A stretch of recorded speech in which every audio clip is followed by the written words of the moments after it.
안녕하세요. 오늘도 사연 살롱을 찾아주셔서 감사합니다. 저는 30대 초보맘이에요. 사람 팔자 시간 문제라고 하더니 그게 제 얘기가 될 줄은 몰랐어요. 결혼 전까지 저는 백화점 여성 의류 코너에서 일했어요. 거기서 지금의 남편을 만났죠. 당시 제가 일하던 샵에 손님으로 온 남편은 50대 여자분께 드릴 선물을 찾는다며 제게 대신 골라달라고 했죠. 그리고 며칠 뒤 남편이 다시 찾아왔어요. 이번엔 20대 여자 선물을 골라달라더군요. 전 여자친구 선물인가 보다 생각하며 미니 원피스를 골라줬는데 계산을 마친 남편이 원피스를 저에게 건네지 뭐예요. 이거 입고 자기랑 데이트하자더라고요. 황당했죠. 근데 솔직한 모습이 마음에 들었어요. 그래서 일단 만나보기로 했죠. 세 번째 데이트 날이었던가? 남편이랑 신촌 근처를 지나고 있었는데 외국인이 와서 길을 물어봤어요. 영어 포기자인 저는 쏘리라곤 말하곤 종종 걸음을 쳤죠. 근데 뒤돌아보니까 글쎄 남편이 유창한 영어 실력으로 외국인이랑 대화를 하고 있지 뭐예요. 외국인 앞에서 주눅 들지 않고 당당한 모습에 홀딱 반했어요. 알고 보니 남편은 한국어 어학당에서 외국인 학생들에게 한국어를 가르치는 강사더라고요. 어학당을 나가면서 박사과정을 밟고 있었는데 얼마 전에 논문이 패스돼서 학위를 따게 됐대요. 저희 샵에 들렀던 이유도 지도 교수님께 드릴 감사 선물을 사기 위해서였고요. 그날 이후로 남편과 전 사귀게 됐어요. 남편은 학벌도 좋고 아는 것도 많았지만 잘난 척하는 스타일은 아니었어요. 전 그런 점이 좋았고요. 최종 학벌이 실업계 고등학교 졸업인 저와는 천지 차이였지만 남편은 단 한 번도 제 앞에서 학벌을 들먹이거나 절 무시하는 일이 없었어요. 그건 지금도 마찬가지고요. 사귀고 얼마 안 돼서 시어머니 생신이었어요. 아직 정식으로 인사를 드린 적은 없었지만 그래도 남편과 제가 사귄다는 걸 알고 계시는데 그냥 모른 척할 순 없었죠. 그래서 직원 할인을 받아 유명 아웃도어 브랜드 매장에서 화사한 봄 점퍼를 사서 남편 손에 들려보냈어요. 그 일을 시작으로 남편네 집 식구들 생일이나 명절이 되면 의뢰 선물을 사서 들려보냈고요. 그런데 있죠. 남편네 집에서는 매번 제가 보낸 선물을 받으면서도 단 한 번도 고맙다는 말이 없는 거예요. 남편이 듣고 흘린 게 아닐까 생각했었는데 나중에 알고 보니 남편에 비해 학벌도 딸리고 직업도 처지는 제가 못마땅해서 그랬던 거더라고요.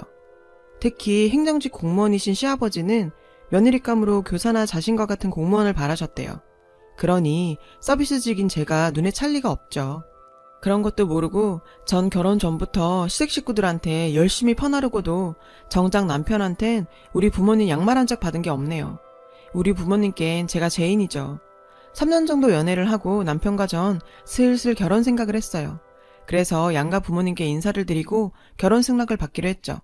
그런데 남편한테 그 얘기를 들으신 시부모님께서 펄펄 뛰며 반대를 하셨대요. 제 학벌과 직업이 마음에 안 드셨다나 봐요. 예상은 했었어요. 이제까지 하시는 걸로 봐선 쉽지 않으리란 걸. 그러던 어느 날이었어요. 매장으로 시어머님이 찾아오셨죠. 카페에서 얘기를 나누는 동안 시종일관 도도하고 냉랭한 표정으로 절 깔보듯 얘기하셨어요. 실업계 고등학교를 나왔다고? 얼마나 공부를 못했으면 인문계 갈 성적도 안 됐어? 아무리 그래도 그렇지 요즘 같은 세상에 대학도 못 나왔다는 게 말이 돼? 부모님께서 대학 가란 소리도 안 하셨어? 있잖아 아가씨, 우리 집은 말이지 애 아빠부터 나 정훈이 여동생까지 전부 A대 동문이야. 우리 양쪽 집안 통틀어서 대학 졸업장 없는 사람이 없다고. 내가 그쪽이 시덥잖은 대학이라도 나왔으면 이렇게까지 화가 나진 않아. 근데 고졸? 기가 막혀 정말. 이건 뭐 죽 써서 개 주는 것도 아니고 우리 정훈이가 뭐가 모자라서 그쪽 같은 여자를 만나야 돼? 입이 있으면 말 좀 해봐. 전 그날처럼 대학 못 나온 걸 후회해 본 적이 없었어요. 사실 저도 중학교 때까지는 공부를 제법 했었어요. 하지만 어려운 집안 살림을 모른 척할 수 없었죠. 실업계 고등학교에 진학한 것도 취업 때문이었어요. 남들보다 하루라도 빨리 돈을 벌어야 했거든요. 하지만 이런 더러운 꼴을 당할 줄 알았더라면 죽어라 공부해서 야간 대학이라도 갔을 거예요. 생각 끝에 남편한테 헤어지자고 말했어요. 저런 시어머니를 버텨낼 자신이 없었죠. 남편은 헤어질 수 없다고 제게 매달렸어요. 전 울면서 그날 시어머니한테 당했던 일을 얘기했어요. 남편과 헤어질 참이었으니 못할 게 뭐 있었겠어요. 그리고 나도 우리 집에서 귀한 딸인데 이런 대접 받으면서 결혼하고 싶지 않다고 했죠. 결혼 전에도 이런 식인데 결혼하면 날 사람으로나 보겠냐고요. 그리고 결정적으로 이런 일로 저희 부모님 속상하게 해드리고 싶지 않다고요. 평생 고생만 해오신 부모님이 무슨 죄냐고요. 부모님께 효도는 못할 망정 불효는 하고 싶지 않았어요. 제 얘기를 들은 남편은 그제야 제 뜻을 따라줬어요. 그렇게 우리는 헤어졌습니다. 헤어지고 몇 주가 지났는데 그동안 주기가 일정한 편이던 생리가 2달째 반응이 없는 거예요. 첫 달은 그동안 신경을 많이 써서 그런가 보다 했는데 2달째 이어지니 덜컥 겁이 났어요. 그래서 테스터기를 사다가 검사를 했습니다. 2줄이 나오더라고요. 임신이었죠. 병원에 가보니 10주차라고 했어요. 막막했어요. 어떻게 해야 할지 몰라서 병원 로비에 한참을 앉아 있었어요. 수술을 해야 하나, 남편한테 알려야 하나, 머릿속이 복잡했어요. 수술을 하면 다음날 바로 출근할 수 있을까? 중절 수술을 했다가 나중에 임신을 못하게 되면 어쩌지? 짧은 시간 동안 5만 가지 생각을 다 했어요. 그러다 할 수 없이 남편한테 전화를 걸었죠. 제 얘기를 들은 남편은 차라리 잘 됐다며 결혼을 강행하자고 하더군요. 전 시어머니께 책 잡힐 일만 하나 더 는 셈이었죠. 그래도 당시엔 모른 척 않고 기뻐하며 결혼하자고 말해준 남편이 너무 고마워서 이런 남편이 곁에 있으니 시집살이도 이겨낼 수 있을 것 같았어요. 그랬는데 어머 세상에 어떻게 몸뚱이를 함부로 굴렸길래 결혼도 안 한 처녀가 임신을 해? 솔직히 말해 우리 애 발목 잡으려고 일부러 애 가진 거지. 그게 우리 오빠애라는 보장이 어딨어. 막말로 딴 남자랑 사이에서 생긴 건지 알게 뭐야. 저기요 그 애 정말 우리 오빠애 맞아요? 매장으로 시어머니와 시누이가 쌍으로 찾아와선 제 속을 뒤집어 놨어요. 저를 세상에 둘 다 없는 막 굴려먹은 여자 취급하면서요. 지금도 그때 일만 생각하면 주먹이 바들바들 떨려요. 생각 같아선 애는 내 힘으로 혼자 키울 테니까 둘 다 꺼지라고 말하고 싶었죠. 하지만 그럴 용기가 안 났어요. 미혼모로 산다는 게 쉬운 일은 아니니까요. 게다가 애는 또 무슨 죄예요. 그래서 전 그 수모를 감당하기로 했어요. 시어머니와 시누이는 그 후로도 몇 번을 더 찾아와 절 괴롭혔지만 제가 거기에 휘말리지 않자 지쳤는지 더 이상 오지 않더라고요. 결국 양가 부모님들은 부랴부랴 상견례 자리를 마련했고 말도 많고 탈도 많았지만 결국 우리는 결혼할 수 있었죠. 그런데 문제가 생겼어요. 남편은 신혼집 마련에 부모님께 도움을 좀 받으려 했던 모양인데 잘 안 됐나 봐요. 자기야, 사실은 내가 모아둔 돈이 얼마 안 돼서 우리 집에 들어가 살아야 할 것 같아. 미안하지만 몇 년만 참아주라. 응? 하긴 어학당 강사 생활에서 번 돈은 석사에 박사까지 버는 족족 꼬라박았을 텐데 돈이 어딨겠어요. 저라도 돈이 있으면 모를까. 할 수 없이 전세 보증금이라도 모을 때까지 시집살이를 하기로 했죠. 신혼여행에서 돌아와 시집에 처음 발을 들이던 그날 저는 알았어요. 여긴 내가 있을 곳이 아니란 걸 말이죠. 절 눈에 가시로 생각하는 시어머니와 시누이 때문만은 아니에요. 결혼 전엔 그 2사람만 잘 피하면 될 줄 알았어요. 그런데 막상 결혼해보니 복병은 따로 있었어요. 시아버지였죠. 3급 행정직 공무원이신 시아버지는 보수적이고 권위적이신 분이었어요. 안 그래도 며느리감으로 절 탐탁지 않아 하셨던 시아버지는 저와 눈도 마주치지 않으셨어요. 저를 부르실 때도 며느리나 새아가라고 불러주신 적이 없고요. 늘 어머님이나 아가씨, 남편을 통해 걔, 그애라고 부르셨죠. 그렇다고 대놓고 구박하신 것도 아니에요. 그냥 전 아버님 앞에선 투명 인간이었어요. 결혼해서 보니 시누이는 시아버지 강요에 못 이겨 공무원 시험 준비를 하고 있더라고요. 그게 벌써 7년째래요. 아가씨는 딱 봐도 놀기 좋아하는 날라리 스타일이지 공무원 타입은 절대 아닌데 아버지 등살에 팔자에 없는 공부를 하려니 될 리가 없죠. 딱 보니 아버지 눈 속여 용돈 받아가며 공시생으로 살다가 때 되면 시집이나 갈 요량인 것 같았어요. 시어머니는 그런 딸의 속셈을 알면서도 눈 감아주는 것 같았고요. 전 임신 5개월을 넘어서자 부쩍 배가 나오기 시작했어요. 직장에 폐를 끼치는 것 같아 하는 수 없이 퇴사를 했어요. 일을 그만두자 시어머니는 기다렸다는 듯 절 도움이 부리듯 하셨어요.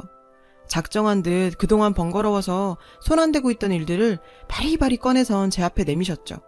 임산부가 너무 몸을 안 움직여도 애 낳을 때 힘들다나요? 임신 7개월이 넘어서자 부쩍 몸이 무겁고 빈혈이 심해졌어요. 그러던 어느 날이었어요. 시누이가 전단지 한 장을 내밀더라고요. 마트 전단지였어요. 여기 사람 구하는 거 알아요? 집에서도 가깝고 파트타임도 가능하대요. 빤빤히 놀지 말고 여기라도 나가봐요. 언니가 학벌이 있기래 기술이 있기래 이런 거라도 해야지. 글쎄 저더러 일을 나가라는 거예요. 배 나온 만삭 임산부한테요. 자긴 이날 이때까지 제 손으로 10원짜리 한 장 벌어본 적 없으면서요. 근데 시어머님은 한술 더 뜨더라고요. 그럼 집안일은? 얘 나가면 집안일은 누가 해? 그러지 말고 집에서 하는 일 찾아봐라. 요즘 재택근무도 많이들 하던데. 그날 이후로 시누이랑 시어머니는 절 볼 때마다 취직 타령을 해댔어요. 생각 같아선 당장이라도 일하러 나가고 싶은 심정이었죠. 근데 제가 하는 일은 직업 특성상 사이즈가 크면 직원 채용을 안 해주거든요. 55 사이즈가 마지노선인데 지금 제 사이즈는 77이라서 이 상태로는 받아주는 데가 없을 게 뻔했죠. 남편은 제가 이런 고민을 하는지도 모르고 이번 참에 일 그만두고 태교에 힘쓰라더군요. 호랑이 속을에 절 던져놓곤 속 편한 소리를 하는데 하마터면 울음이 터질 뻔했어요. 그러던 어느 날이었어요. 남편은 어학당에서 학생들을 데리고 안동으로 답사를 간다며 아침 일찍 집을 나섰죠. 그날따라 몸이 무겁고 빈혈이 심했던 전 침대 위에서 한참을 내려오지 못했어요. 그때 시어머니께서 방으로 들어오시더니 저녁 때 아버님 손님 오실 거니까 음식 준비하기 시장 좀 봐오라시는 거예요. 전 오늘따라 몸이 무거워서 시장 보는 건 힘들 것 같다고 말씀드렸죠. 그랬더니 주방에서 그 소리를 들은 아가씨가 득달같이 달려와선 자기 엄마한테 말대꾸했다고 저한테 욕을 퍼붓지 뭐예요. 전 배를 감싸지고 애 들으니까 말씀 가려 하시라고 했어요. 그랬더니 가짜는 게 꼴에 임신했다고 엄마 노릇은 하려든다고 제 이마를 툭툭 치는 거예요. 전 반사적으로 그 손을 뿌리쳤죠. 그랬더니 제가 자기를 쳤다며 길길이 날뛰면서 발광을 하는 거예요. 거기에 시어머니까지 합세해서 살다 이젠 며느리 시집살이까지 하게 됐다고 신세 한탄까지 하시는데 안 그래도 상태가 안 좋았던 전 호흡곤란을 느끼면서 그대로 혼절했어요. 깨어나 보니 병원이더군요. 희미한 정신 너머로 시어머니와 시누이의 대화가 들렸어요. 오빠한테 뭐라 그러지? 아 미친, 우리가 뭘 했다고 쓰러져. 세게 치지도 않았어. 손가락으로 톡 건드린 거지. 시끄러, 남이 들을라. 그나저나 저녁 때 네 아버지 손님들 오실 텐데 어쩌니? 일할 사람도 없고. 안 되겠다. 넌 여기 있어. 난 가서 도움이라도 불러서 음식 준비 좀 해야겠다. 싫어. 오빠하고 놀 텐데 나보고 독박 쓰라고? 몰라. 나도 갈래. 기가 차더군요. 사람이, 그것도 만삭 며느리가 혼절을 했는데 그 와중에도 자기들 살궁리만 하더라고요. 그때 결심했어요. 정말 이 집을 나가야겠다고 말이에요. 시어머니와 시누이는 제가 깨어난 걸 확인하곤 도망치듯 병원을 빠져나갔어요. 뒤늦게 병원에 도착한 남편은 의사 선생님한테 불려갔어요. 산모가 이 지경이 되도록 뭘 했냐고 하시며 하마터면 애가 잘못될 뻔했다고 그러시더래요. 일단은 영양 섭취를 하면서 심신안정을 취하는 게 최우선이라고요. 남편은 말없이 제 손을 꼭 잡아줬어요. 전 남편을 보자 참았던 서름이 폭발했죠. 그래서 지금까지 있었던 모든 일들 다 털어놨어요. 제 얘기를 들은 남편은 얼굴이 벌겋게 달아올랐어요. 당장이라도 달려가 시어머니와 시누이한테 한바탕 할기세였죠. 전 말렸어요. 남편이 그렇게 화가 난 모습은 처음이라 겁이 나기도 했고 지금 보냈다간 뭔 일을 저질 것 같았거든요. 그날 이후 남편과 전 분가를 했어요. 가진 돈이 얼마 안 돼서 반지하 단칸방 살이를 시작하게 됐지만 마음만큼은 편했어요. 그리고 얼마 뒤 딸아이가 태어났죠. 하지만 남편도 저도 시집에는 연락을 하지 않았어요. 아이가 태어나고 아무래도 남편 혼자 버리로는 생활이 힘들어서 전 일을 찾아 나섰어요. 다행히도 아이는 친정엄마가 봐주신다고 했죠. 근데 자리가 없더라고요. 그러던 중에 전에 같이 일을 했던 언니를 통해 글로벌 셀러에 대한 이야기를 들었어요. 우리나라 사람들이 해외 직구를 하는 것처럼 외국에서도 우리나라 물건을 직구로 구매하는데 수요가 많아서 잘만 하면 꽤 목돈을 벌 수 있다더라고요. 힘들게 뛰어다닐 필요도 없고 집안에서 할 수 있는 일이라서 자기도 애 키우면서 하고 있다고요. 솔깃했어요.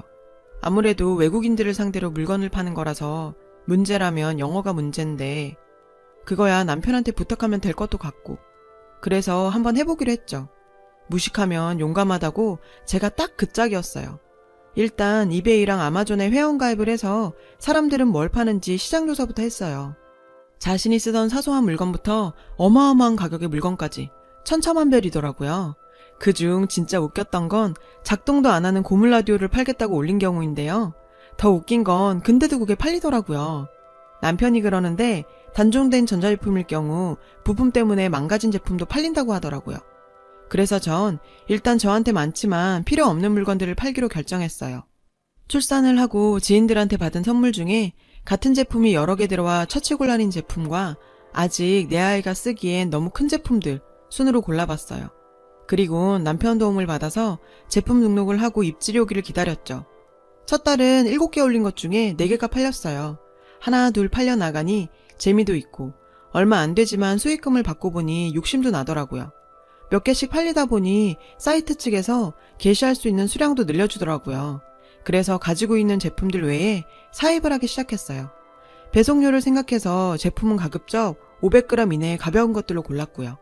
제가 생활하면서 정말 필요하다고 생각했던 것들을 위주로 골랐어요.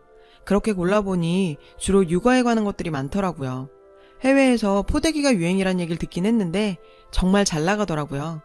엄마 가방, 아기띠, 덮버선도 잘 나갔고요. 리스트 품목이 늘자 주문 속도도 빨라지고 그럴수록 뭐가 부족한지도 보이더라고요. 아무래도 우리나라 사람들이 아니라서 생소한 제품에 대해 거부감이 있을 것 같아서 제품 설명을 좀 더 구체적으로 해야 할 것 같았어요. 사진 자료와 상세 설명을 더 덧붙였더니 매출이 껑충 뛰어올랐어요.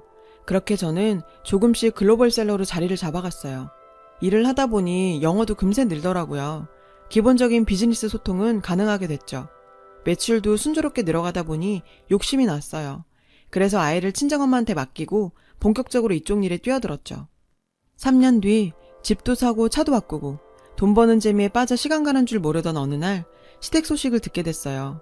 시아버님이 공무원을 그만두시고 친구분 사업에 투자를 하셨다는 소식과 시누이가 클럽에서 만난 남자와 원나잇을 했다가 덜컥 임신을 해버려서 결혼을 하게 됐다는 소식이었죠. 남편은 그 사람들 사는데 관심 없다며 결혼식에도 안 가겠다고 하더라고요. 근데 전 꼭 가보고 싶었어요. 받은 만큼, 아니 이자 쳐서 되갚아주고 싶었거든요. 그래서 큰맘 먹고 산 명품 투피스를 입고 샵에서 메이크업까지 받고는 식장으로 향했죠. 시집 식구들은 벤츠를 끌고 식장에 도착한 절 보고는 기가 차다는 듯 혀를 찼어요.